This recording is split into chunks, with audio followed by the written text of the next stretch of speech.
Welcome to Kanpai Planet, I'm Mac, and today I'm in the secret back bar of the House of Kinobi in Kyoto with Kinobi Gin Global Advocacy Manager, Marcy Sakuma. Thanks for having me today, and welcome to the speakeasy of the House of Kinobi. Absolutely, thank you for having me. We are here to taste some core expressions. So in front of us, we have the three core expressions from Kinobi. We have Kinobi itself, we have Kino tea, and we have No Bi Sei. So let's start with the original expression of Kinobi. The liquid is a little bit viscous, but clear, transparent liquid, 45.7%. In Japan, actually, after the point, we cut it off, but in fact, it has 45.7%. So when you release it overseas, you have to put the 0.7. Exactly. But in Japan, we can actually round down. Kind of interesting. It's strange, huh? But we use the same liquid. Basically, even Japanese bottle, it says 45%, it has 45.7. Tell us a bit about how this is made. Okay, so we use 11 botanicals in our formula of the Kinobi, and that 11 botanicals has got different character and aroma flavor. So by flavors, we group into the 6 different categories and we distill separately. By doing that, we can achieve only the desired flavor and aroma of the fruits which was collected in the peak season. Best of the best out of the Kyoto ingredients squeezed in the bottle. Okay, well, without further ado, Kanpai. Kanpai. So initially, you can feel very fresh aroma of the citrus. Maybe like ginger contribute to that top note, and the sansho spicy, fresh character. And then soon after, the juniper berry explode in your mouth, and then yes, we are drinking the gin. Yeah. And some other herbal undertones. It just like open up the different character by layers. The body is also like strong enough, and that very delicate finish. That's not very, very wrong, but it's very modest. You're absolutely right. I mean, the juniper comes through quite strongly on the nose, but actually it only hits you on the palate after the more spicy botanicals, attack you first of all, as it were. Yeah, and overall, it's subtle sweetness that comes from the rice spirits and also the botanical themselves. Even though we call it dry gin, it has got like creamy texture and then a sweet note. That's a characteristic of Kinobi for me. How would you characterize the base spirit that's being used in Kinobi? We use rice spirits, but it's not distilled sake, for example, or it's not rice shochu. It is rectified high-proof alcohol. So it's very clean. There is a roundness there that does remind me of rice shochu, very soft rice shochu. Yeah, rice shochu also has like the roundness and creamy mouthfeel as well. But the rice shochu can taste koji more. Yeah, of course, absolutely. The rice itself. Yeah, I mean, rice shochu is rice shochu, and this is sort of a more neutral style rice spirit, which is not going to overwhelm the botanicals that you're using. If you use rice shochu itself, then that has a very strong character. Yeah, you need to consider the balance of like, the botanical flavor, and you need to balance it out. Our gin is like a very clean, subtle sweetness profile of that rice-based spirit. It's like a good quality of the canvas. I could say the botanicals are the paints and colors.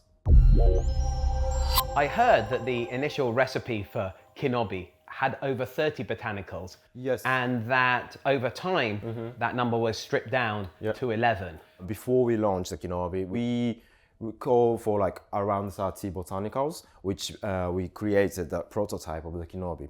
It was quite complex. And the complexity is a very important factor when you are creating the formula, making the recipe. We wanted to make a Kyoto gin, not Tokyo gin, not Osaka gin. So that, lots of going on, which was nice, but it was a little bit far from our concept of the Kyoto gin. So we decided to slim down the recipe. After we create the prototype, I think there's more samples, more sleepless nights. Yes, absolutely. And finally, we came to this conclusion of using 11 botanicals. It certainly works, and less is more in this case. Yeah, that's the way. I love the yuzu. You can tell it's there. And it's one of the first things that hits you. Yep. Balances out the kind of spice of the sansho. And also like woody, piney character of the juniper berry. For us, the balance and harmony is what we are usually looking at. Well, it's fantastic. Gin, it's interesting because obviously, historically, people tending to drink gin in a gin and tonic. Very rarely, not so often drinking gin straight. The first thing that hit me about Kinobi when I tried it was that it was something that could be drunk. Yeah, it's like straight. a sipping gin. Yeah. And on its own, for me, is the best way to taste Kinobi. As a former distiller of the Kinobi, we taste a quality control. Usually during the shift, we don't drink, we spit out. Yeah. For me, the room temperature straight Kinobi is the benchmark. It's strong enough, but somehow there's some modesty in the liquid. On that note, now that we've tried the base, why don't we move on to Kino tea? So not all the 11 botanicals used in the Kinobi is in the Kino tea, but there's 2 different types of the tea is used. Kinobi call for gyokuro green tea, but Kino tea, gyokuro green tea, as well as tencha, essentially a matcha, but before grounded by the stones, so tea leaf form, and also citrus, yuzu and lemon, and of course juniper berry, and orris root, which is another usual suspect in a gin formula, and akamatsu red pine from the north of the Kyoto. On the nose, straight away, this is very different. I was nosing it while you were talking, by the way, and It's straight away, tea completely different. very front. And for me, the aroma reminds me like a flower shop, like a little bit wet glass and cut glass type of things. Yeah, so when you say tea, you're absolutely right. But there is this like hay, grass, a field after a storm kind of aroma that really hits you on the nose. And Even it's like that kind of character. Slightly branched spinach, like a deep green type of things. And the sweetness of the tea comes through really beautifully.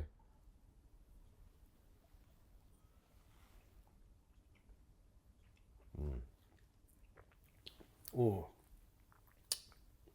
Divine. So gyokuro and tencha, both are designed really to save that sweetness and umami by covering the plant prior to the harvest, about 2 weeks to 1 month, and then stop the sunlight.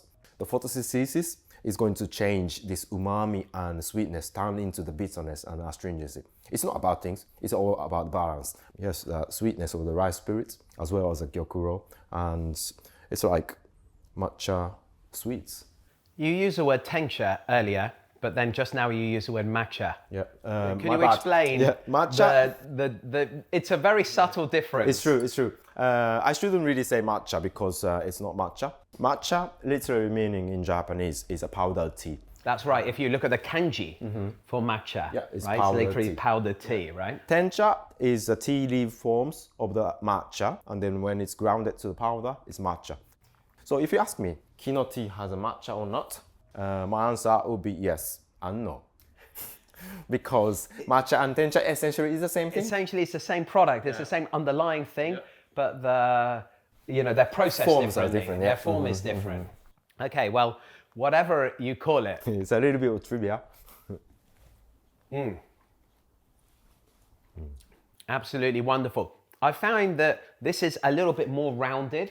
It has this more kind of expansive mouthfeel. It's a little bit less spicy, in character than the original Kinobi. I guess you deliberately formulated it that way. Reduce the spice, allowing the tea to really shine through. You wouldn't want that clashing with too much ginger, with too much sansho. Exactly. Yeah, tea has like sweetness, but not only that, it has got like a hint of savory umami.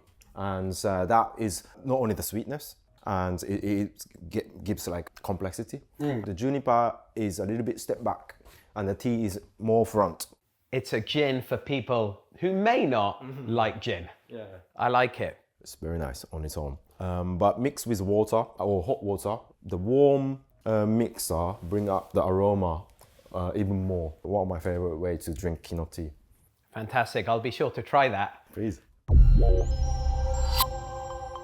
Kino bi sei, there's a kanji letter we use in Japan. Sei means like strong, like powerful. Blue bottle, with the lights, it's actually quite nice. It is basically using the 11 botanicals, same as Kinobi, but bottled at 54.5%. 54.5%, 45.7%. ABV changes, balance changes. So we adjust all those 11 botanicals balance slightly and present this expression, Kino Bi Sei. Please. Thank you very much. Kanpai. On the nose, actually, it's a little bit like a, masked, closed. Yeah. Because of that ABV is high and it lasts longer compared to especially the Kinobi.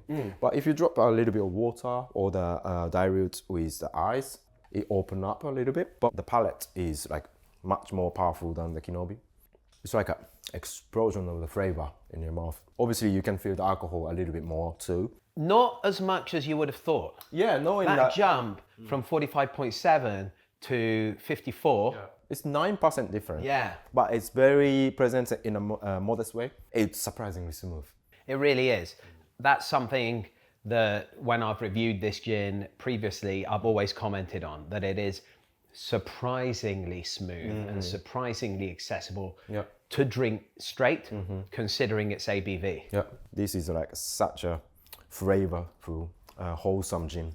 I describe this as Kinobi Plus. I guess the Sei is kind of that, the plus, the strength, right? Flavor compounds dissolve in the alcohol. So the higher the ABV, then the more body and power that you can pack contains a little bit more punch. I guess you probably had to balance the botanicals a little bit to accommodate that, because they'll also behave differently, right? As you raise that ABV. For me, it tastes like a little bit more juniper forward. So for that reason, gin and tonic, martini, Negroni, such cocktails is perfect. Negroni, for example, it's gin, Campari and sweet vermouth, and traditionally 1-2-1-1. I'm a simple guy and I love that ratio. Nowadays the gin can be quite delicate, so lots of people might put more gin in there, which is not bad things, but for me at home especially, I just like pour 1-1-1-1-1,